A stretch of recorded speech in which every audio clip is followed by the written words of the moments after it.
Hello friends, welcome to SashtiFoodPark. இந்த வீடியோவில் நம்ம எல்லாருக்கும் ரொம்ப பிடிச்ச பிரியாணி தாங்க பார்க்க போகிறோம். வாங்க எப்படி பண்ணுறதுன்னு பார்க்கலாம். நம்ம எவ்வளவோ பிரியாணி ட்ரை பண்ணி பார்த்துருப்போம், ஆனால் டேஸ்ட் என்னமோ வந்திருக்காது. ஆனால் நான் சொல்லியிருக்க மாதிரி நீங்கள் ட்ரை பண்ணி பாருங்கள், கண்டிப்பாக உங்களுக்கு பிடிக்கும். இப்போ பிரியாணி பண்ண ஸ்டார்ட் பண்ணிடலாம். கடாயை வச்சு ஆயில் சேர்த்துருக்கேன். ஆயில் கொஞ்சம் அதிகமாகவே சேர்த்துக்கலாம். அடுத்தது 4-5 பச்சை மிளகாய் எடுத்திருக்கேன். அதையே சென்டரில் கீறி வச்சுருக்கேன். எண்ணெய் லைட்டாக சூடானதும் இந்த எண்ணெயில் கீறி வச்ச பச்சை மிளகாயை சேர்த்துக்கலாம். சேர்த்துட்டு இதையே மூடி போட்டு மூடிடலாம். பச்சை மிளகாய் வெடிக்கும், அதுக்காகத்தான் க்ளோஸ் பண்ணுறோம். அடுத்து மராட்டி மொக்கு, கல்பாசி, அன்னாச்சி பூ, ரோஜா இதழ் இது எல்லாத்தையும் இதில் காமிச்சிருக்க மாதிரி எடுத்தால் போதும். இப்போ ஆயிலில் சேர்த்துருக்க பச்சை மிளகாய் வெடிக்கிற சவுண்டு கேட்குது. ஸ்டவ்வை ஸ்லோ பண்ணிவிட்டு இதை ஓப்பன் பண்ணி நம்ம எடுத்து வச்சுருக்கிற மராட்டி மொக்கு, கல்பாசி, அன்னாச்சி பூ, ரோஜா இதழ் இந்த 4ஐயும் 1 by 1 சேர்த்துக்கிறோம். அடுத்து பட்டை, கிராம்பு, ஏலக்காய் இந்த 3ஐயும் பவுடர் பண்ணி வச்சுருக்கேன். இதையை 1 ஸ்பூன் அளவுக்கு இந்த எண்ணெயில் சேர்த்துக்கலாம். அடுத்து 2 பெரிய வெங்காயம் நீள நீளமாக கட் பண்ணியிருக்கேன், அதையும் இந்த எண்ணெயில் சேர்த்துக்கலாம். இப்போ வெங்காயம் சீக்கிரம் வதங்கி வரணும், அதுக்காக ஸ்டவ்வை ஹையில் வச்சுக்கலாம். ஹையில் வச்சுட்டு வெங்காயத்தை நல்லா வதக்கிக்கலாம்.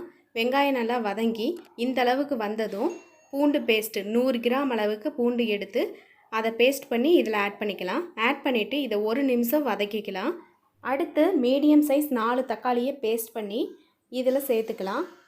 தக்காளியை கட் பண்ணி சேர்க்கும்போது அது வேகிறதுக்கு டைம் கொஞ்சம் எடுத்துக்கும். இந்த மாதிரி பேஸ்ட் பண்ணி சேர்க்கும்போது சீக்கிரமாகவும் வெந்துடும்.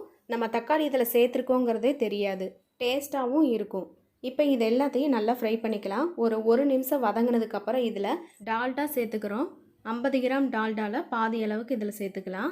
சேர்த்து இதை 1 நிமிஷம் பக்கம் நல்லா வதக்கிக்கலாம். இது நல்லா வதங்கட்டும். வதங்கினதுக்கப்புறம் பிரியாணி மசாலா 50 கிராம் பேக்கெட்டில் 3/4 பேக்கெட் இதில் சேர்த்து இதை 1 நிமிஷம் பக்கம் வதக்கிக்கிறோம். நம்ம ஸ்டார்டிங்லேயே எண்ணெய் கொஞ்சம் தாராளமாக விட்டதுனால தான் இந்த பதத்தில் இருக்குது. இதே எண்ணெய் கம்மியாக விட்டுருந்தோம் அப்படின்னா இடையிலையே ட்ரை ஆகி கடாயில் ஒட்டிகிட்டு இருந்திருக்கும். அடுத்து 1 நிமிஷம் ஆயிடுச்சு. 1 கைப்பிடி அளவு கட் பண்ண கொத்தமல்லி, புதினாவை சேர்த்துக்கிறேன். சேர்த்துட்டு இதையும் நல்லா வதக்கிக்கலாம். இது வதங்கினதுக்கப்புறம் க்ளீன் பண்ணி வச்சுருக்க சிக்கனை இதில் சேர்த்துக்கலாம்.